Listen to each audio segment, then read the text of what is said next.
Public Sénat, en partenariat avec France Culture et avec le soutien du Centre national du livre, présente Livrez-vous.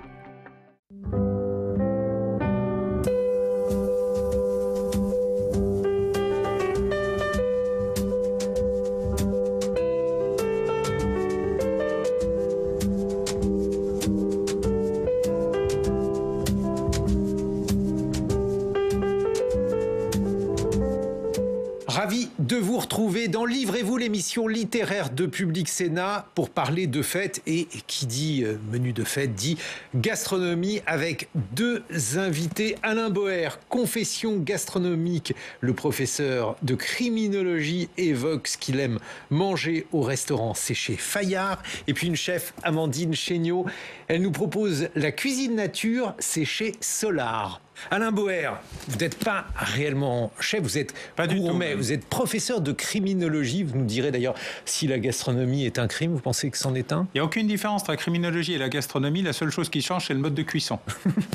Alors, on vous doit un ouvrage extrêmement complet, Confession gastronomique. C'est chez Fayard. Vous allez nous dire comment vous en êtes venu à vous passionner pour la gastronomie. Et puis, alors, la chef, elle est là. Bonjour, Amandine Chéniaud. Alors, vous publiez La cuisine nature, donc aux éditions Solar, avec toute une série de recettes. Mais bon, avant, on est un peu obligé de parler, vous savez, de cette bestiole qui nous occupe, la bête à picot, le Covid. Qu'est-ce qu'il a changé pour vous, Amandine Chéniaud ? Il a changé plein de choses dans notre façon, enfin je dis nous, mais pour plein de gens, il a changé beaucoup de choses dans la façon d'appréhender le métier, d'appréhender l'avenir, de se projeter.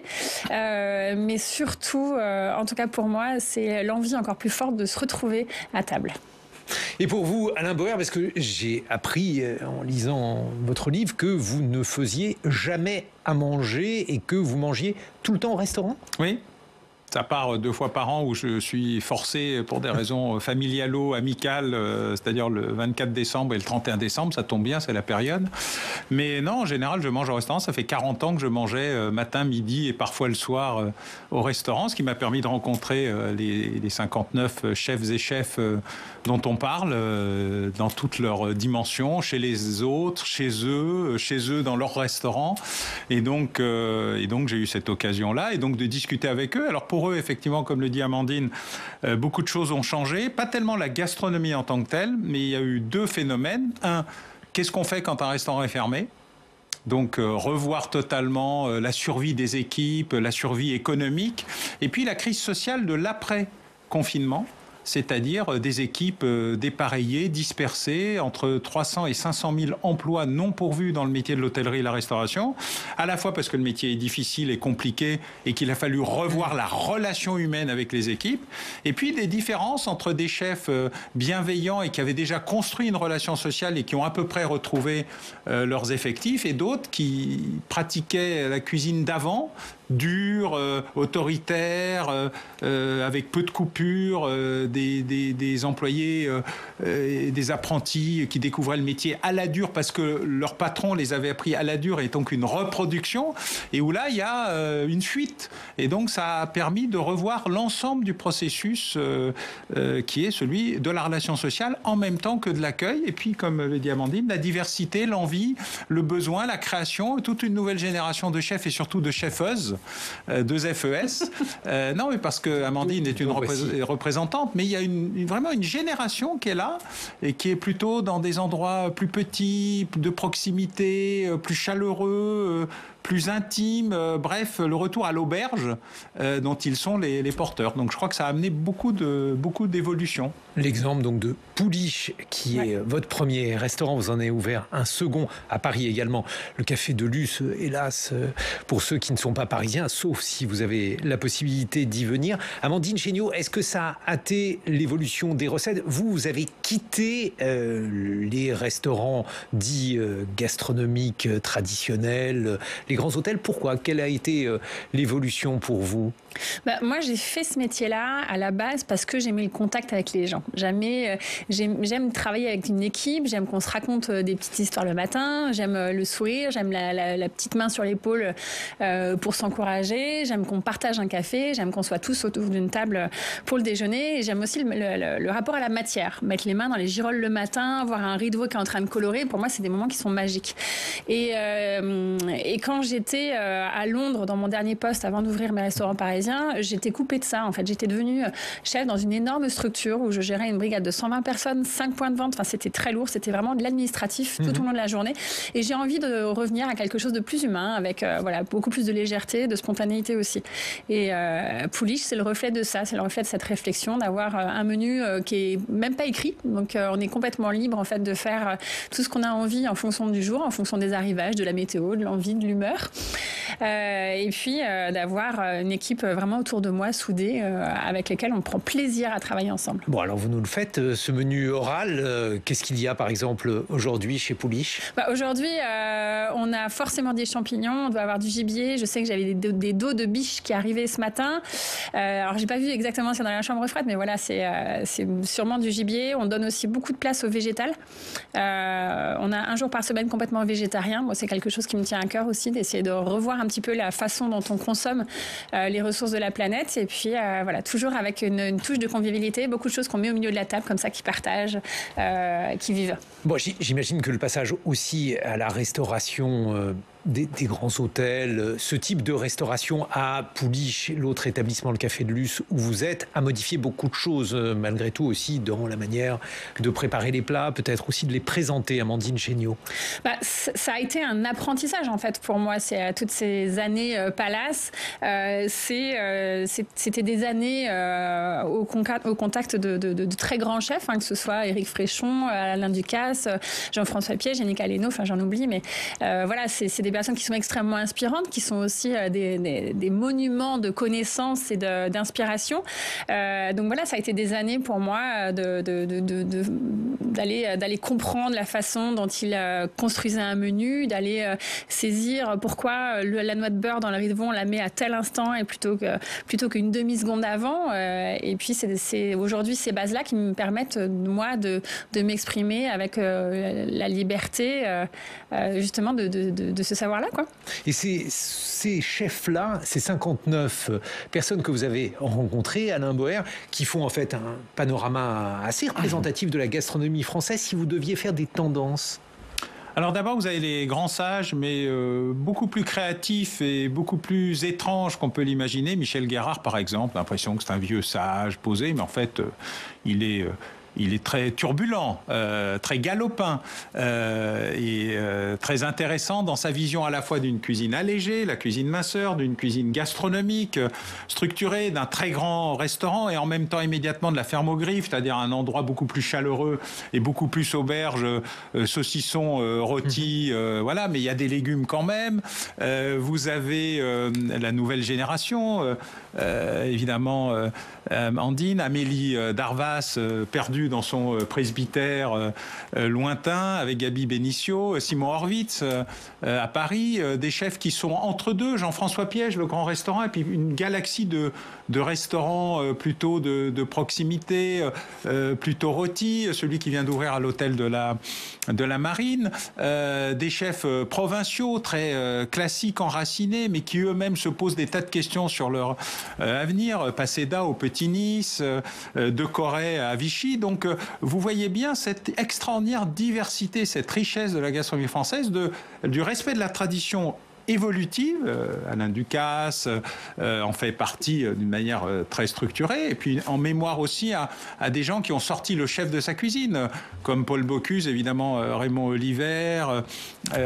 Donc vous avez toute une galaxie de chefs, et en fait c'est cette diversité qui est intéressante. Ils se sont tous posés des questions et ils ont tous répondu aux mêmes questions. Ce qui était intéressant, c'est de pouvoir faire le comparatif, le benchmarking de la gastronomie française avec des histoires longues, des héritiers cuisiniers, des gens qui ne voulaient pas hériter. Anne-Sophie Pic, par exemple, disait moi je voulais pas faire ça, puis j'étais un peu, puis je suis revenu. Des gens qui sont issus d'une toute autre filière, plus scientifique. Vous avez échappé au CNRS. Voilà, échappé au CNRS et qui sont arrivés là. Vous avez vraiment une extraordinaire diversité de parcours, mais chacun explique d'où il vient, comment il a changé, comment il a évolué à la fois dans sa cuisine, mais aussi dans le lieu où il l'exerce, chez les autres, chez soi, héritier, tout nouveau arrivé. Moi, je pense à Monsieur Couillon, qui raconte d'ailleurs à quel point c'est pas facile de porter ce nom, mais qui s'est imposé à Noirmoutier comme un très grand chef. Et puis, ce que sont ces interrogations sur le futur à la fois de la gastronomie, du restaurant et de leur propre statut. Ce qui était intéressant, c'était de mélanger trois histoires. Celle de la nourriture, la gastronomie, celle du restaurant et son apparition relativement moderne, et puis celle du chef sorti des bas-fonds du troisième sous-sol de la cuisine où on sortait noir de suie parce que c'était quand même pas terrible la cuisine à l'époque, et puis arriver comme une sorte de héros d'une culture et d'un patrimoine national. Amandine Chéniaud, le fait justement d'être une femme, alors il y en a, mais il y en a malgré tout assez peu. Pourquoi d'après vous, et qu'est-ce que ça a fait justement lorsque vous êtes arrivée et que vous êtes imposée comme chef? Oui, on est toujours assez peu nombreuses, c'est vrai. Je sais pas, c'est vrai qu'on fait un métier très dur, ça c'est évident, on travaille énormément. Tous les noms qu'on a cités depuis le début de l'émission, ce sont vraiment des gens qui travaillent énormément, et ça on le dit jamais assez. Je ne sais pas, même on me pose régulièrement la question, et sincèrement je suis incapable de savoir ce qui fait que des jeunes femmes quittent cette vocation, alors que pourtant on a la chance de faire un métier absolument fabuleux.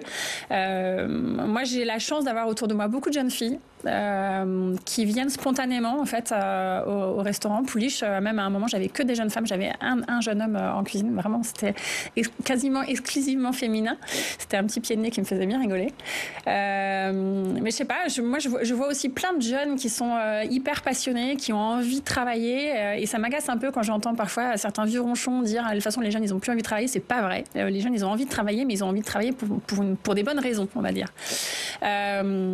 Donc je sais pas, moi je vois plein de jeunes filles super passionnées, pleines d'énergie, pleines de vie, pleines d'envie, pleines d'ambition, et je trouve ça plutôt chouette. Il y a en tout cas quelque chose de marquant, puisque Alain Boer vous a demandé la recette nostalgique. Alors vous proposez des quenelles, il faut faire des quenelles avec une cuillère, ça c'est très impressionnant pour moi, j'y arriverai jamais. Mais justement ce type de plats, ils sont à nouveau à la mode. Mais moi, je pense qu'ils ont toujours été à la mode, en fait, ces plats. Alors oui, peut-être que ça faisait moins glamour et moins exceptionnel et moins impressionnant et visuel que certains plats avec de l'azote qui fumaient dans tous les sens et tout ça. Mais pour moi, ça a toujours été des fondamentaux de la cuisine française. Alors c'est quoi, justement, pour vous, les fondamentaux de la quenelle? C'est de la sauce. C'est de la sauce, c'est savoir cuire, c'est qu'il y ait du jus, que ce soit gourmand, qu'il y ait du goût, que ce soit peut-être moins visuel et moins show-off que certaines techniques qui ont fait les beaux jours de la cuisine espagnole. Mais moi, c'est la cuisine que j'aime, et c'est la cuisine que j'ai envie de retrouver quand je me mets à table. C'est la cuisine qu'on fait au Café de Luce avec des cuisses de grenouille, de la tête de veau. Alors, il n'y a rien de moins joli et de moins photogénique qu'une tête de veau, mais je suis désolée, mais c'est très gourmand, c'est fondant, c'est rassurant, c'est la vraie cuisine qu'on a envie. Le croissant au jambon. Exactement, ouais. Et aux escargots. Ouais, croissant aux escargots, en fait. C'est ça que vous proposez notamment. Oui, complètement. Ça fait partie des choses qu'on propose. Justement, les fondamentaux de la cuisine française, Alain Boer, s'il fallait les présenter, je ne sais pas, un martien, vous diriez quoi? Ah, poulet rôti. Poulet rôti. Chromeski. Le chromeski est un plat de pauvre. C'était les restes qu'on faisait griller à la fin de la semaine pour ne rien jeter. Et ne rien jeter fait partie justement des nouveaux enjeux. Vous voyez dans Glenville, par exemple, qui vous raconte la logique du zéro déchet. Et donc, tout doit servir à quelque chose. Donc, vous avez des tas de sujets. Mais les fondamentaux, c'est ce qui reste dans notre tête et dont on se rappelle. Et tous les chefs se rappellent. Alors, vous parliez tout à l'heure des femmes. Mais en fait, les femmes en cuisine, ça a d'abord été les mères lyonnaises. Celles qui ont marqué une génération de cuisiniers hommes pour l'essentiel, mais femmes aussi. Et d'ailleurs, la plupart des chefs, quand ils vous parlent de leurs plats de mémoire, c'est maman, grand-mère, essentiellement. Et puis, ensuite, c'est un peu plus diversifié. Donc, je crois que vraiment, les plats de tradition sont justement ceux qui font les fondamentaux de la gastronomie. Et la plupart des chefs rêvent de revenir à des plats de tradition, même ceux, je pense à Thierry Marx par exemple, qui avait été tenté à un moment par cette cuisine moléculaire, dit mais la cuisine moléculaire c'est pas la vision de la cuisine moléculaire. La cuisine moléculaire, c'est une cuisine de tradition revisitée, allégée, mais qui ne nie pas les traditions et les racines. Et en fait, les racines de la gastronomie française sont toujours extraordinairement vivantes, ancienne génération et nouvelle génération. C'est plus ou moins allégé, c'est plus ou moins végétarien, végétalien, végan. Il y a une grande diversité. Le steak au soja a du mal à s'imposer, ce qui est, de mon point de vue, une bonne nouvelle. Mais voilà. Mais pour le reste, chacun a pris en compte ces nouvelles dimensions d'un retour aux fondamentaux. Et Alain Ducasse raconte qu'en 1975-76, je crois, un des premiers menus qu'il avait fait à Monaco, c'était un menu tout légumes. Rien de nouveau. Amandine Chéniaud, vous justement, parmi les influences étrangères, vous avez beaucoup voyagé. Qu'est-ce qui vous a inspiré? Qu'est-ce qui inspire votre cuisine? Alors moi, je suis inspirée par des choses assez palpables. C'est la matière, c'est la couleur, ça va être une texture, ça va être parfois, je sais pas, quelque chose que j'ai goûté au déjeuner du dimanche chez maman qui va me donner envie de réimaginer une épaule d'agneau, j'en sais rien. Ça peut être plein de choses, mais c'est souvent lié à la sensation. Et en tout cas, je sais que les moments de réflexion sur les cartes et sur les nouveaux menus, c'est des moments qui sont complètement coupés de la vie, des tableaux Excel, de ce côté très comptable en fait de la vie d'une entreprise. Pour moi, il faut vraiment que je fasse le distinguo entre les deux. C'est deux moments de fonctionnement de cerveau complètement différents. Il est temps maintenant d'accueillir l'invité qu'on n'a pas pu inviter. Et l'invité qu'on n'a pas pu inviter, eh bien, c'est tout simplement l'un des écrivains les plus célèbres sur la gastronomie. C'est Brillat Savarin. Alain Boer, si vous deviez nous le présenter. Jean Anthelme. Brillat Savarin, c'est un procureur. C'est un magistrat. Donc lui aussi, il s'intéressait au crime. Il s'intéressait surtout au crime. Oui, d'ailleurs, c'était son activité essentielle. Il a commis un ouvrage essentiel, Physiologie du goût, paru fin 1825. Marqué 1826, nul ne sait pourquoi. L'imprimeur avait un peu d'avance et il est mort juste après. Il s'est pas remis de la parution de son livre, qui a d'ailleurs été vendu par le reste de la famille, disant mais qu'est-ce qu'on va faire de ce truc-là? Débarrassons-nous-en et puis passons à autre chose. Voilà. Donc, mais par contre, c'est quelqu'un qui a vraiment écrit sur le métier de mangeur, sur à la fois la qualité, la technique, le goût. Et c'est lui qui a choisi vraiment ce mot goût, plus que gastronomie, cuisine, restauration. Et c'est un élément marquant. Alors, c'est pas exactement la même chose que Carême, qui a été, je crois, là, un fondateur plus ancien des techniques, ou Escoffier, qui lui a écrit vraiment l'ouvrage de référence. Et d'ailleurs, Maximin, il vous dit, tout le monde croit que j'invente des recettes, en fait pas du tout. Je suis à les pages 125 de Escoffier et tout le monde me dit c'est formidable. De temps en temps, je leur dis, mais vous savez, c'est pas moi, c'est Escoffier. Mais on a bien senti cette diversité. Donc, Brillat Savarin, il pèse beaucoup dans l'imaginaire collectif de la gastronomie, mais beaucoup moins, je crois, chez les techniciens de la cuisine qui sont plus Escoffier ou Carême. Et alors, vous, Amandine Chéniaud, quel est justement votre mauvais goût? Puisqu'on parlait de la définition du goût, tous les chefs ont quelque chose qu'ils aiment bien manger, mais... vous voulez savoir mes petits dirty secrets? Non, je mange très simplement. Et j'avoue que quand je suis chez moi toute seule, ce qui m'arrive assez rarement, j'ai tendance à pas manger grand-chose. Donc, et c'est surtout que j'ai souvent pas grand-chose dans mon frigo non plus. Donc, je mange beaucoup de yaourt. Après, c'est pas très... Voilà, mais je suis désolée. Il n'y a pas de scoop derrière. Ou pour, non, alors ça, j'aime pas ça du tout. Non, j'aime bien les curly, en revanche, qui sont made in France. Il n'y a pas d'huile de palme, il n'y a pas de conservateur, il n'y a pas de colorant. Voilà. Mais il y a beaucoup de chefs qui font secrètement, et vous verrez dans Confession, des coquillettes. Ça, la coquillette, c'est une résistance à peu près tout. Hein. Ça, pour eux, comme pour leurs enfants. Véritable. Ça dépend ce qu'on met dans les coquillettes. Une bonne coquillette aux truffes, ça peut être très très bon. Oui. Alors souvent, il n'y a même pas de truffe. Ils font de la coquillette au beurre. Mais en tout cas, c'est intéressant de voir qu'ils se réfèrent beaucoup à la coquillette. C'est les plats d'enfance, on y revient tous. Exactement. Ouais. Amandine Chéniaud, une recette à conseiller à nos téléspectateurs? Je vais prendre les cailles à la flemmarde qui sont dans mon livre à la fin, je crois que c'est dans la période d'hiver.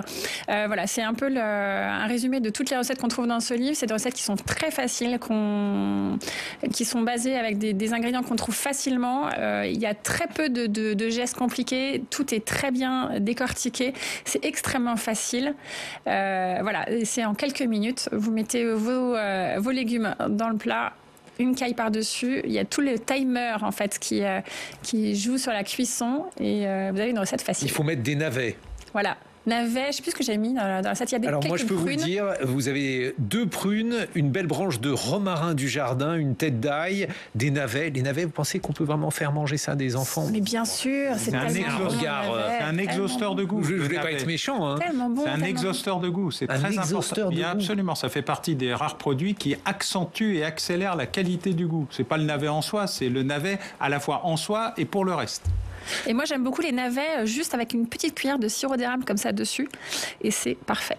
Un dessert, parce que vous proposez aussi des desserts, plusieurs desserts d'ailleurs dans ce livre, Amandine. Ouais, la tarte au chocolat, encore une fois une recette très facile qui est pas du tout technique. Alors elle fait un peu hurler les pâtissiers parce que moi j'aime bien mettre la pâte directement au fond du moule et puis l'écraser avec les doigts comme ça en écrasant cette pâte tout doucement. Ils hurlent parce que c'est pas du tout technique et puis c'est pas du tout comme ça qu'il faut faire qu'on apprend à l'école enfin. Normalement on fait comment? Normalement on prend une belle pâte qui est bien lisse, bien homogène et en fait moi ce que j'aime c'est que cette pâte justement elle est pas parfaite. Il y a des morceaux de beurre dedans et ma grand-mère elle faisait ça, ma grand-mère Odette.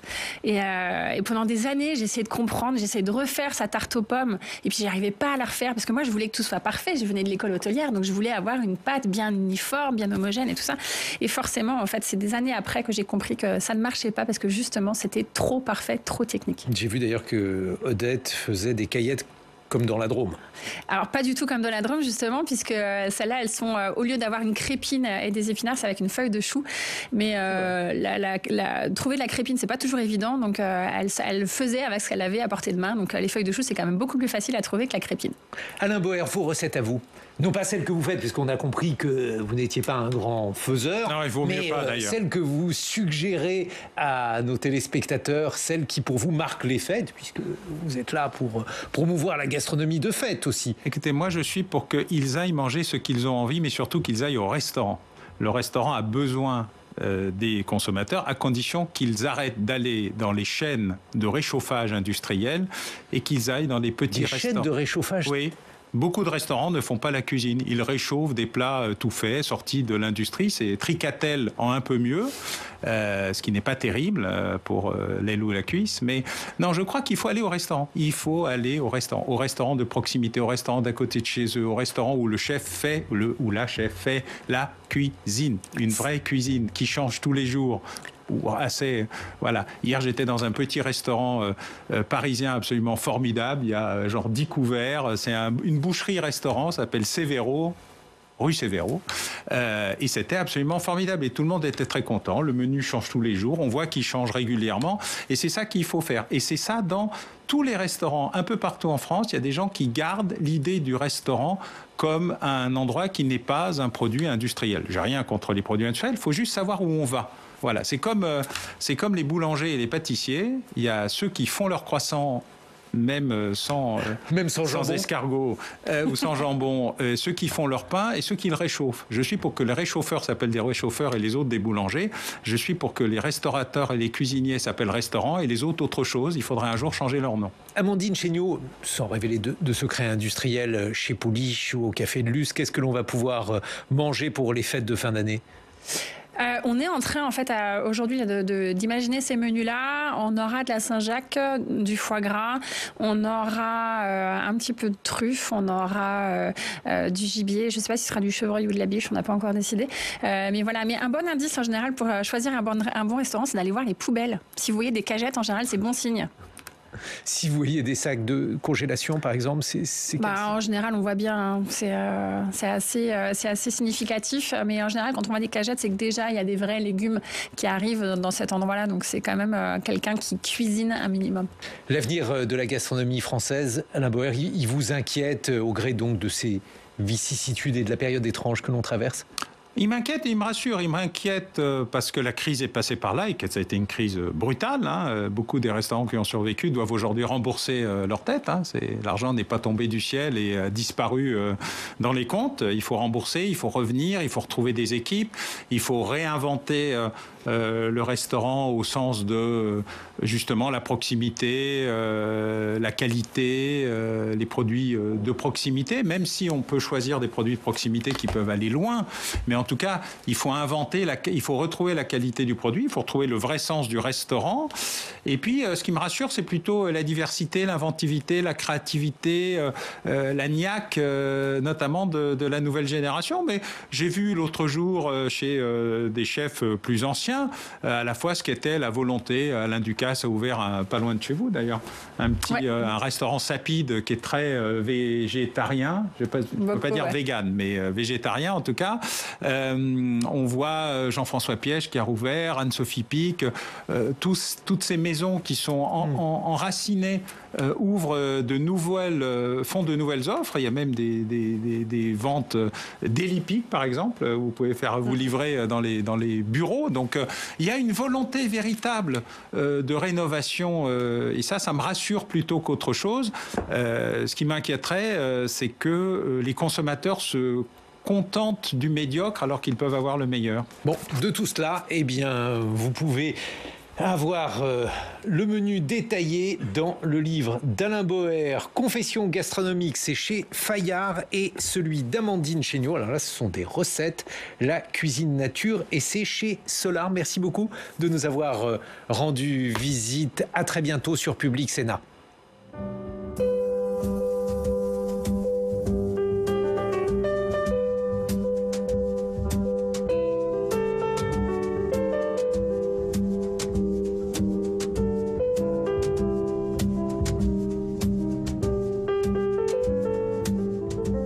Public Sénat, en partenariat avec France Culture et avec le soutien du Centre national du livre, vous a présenté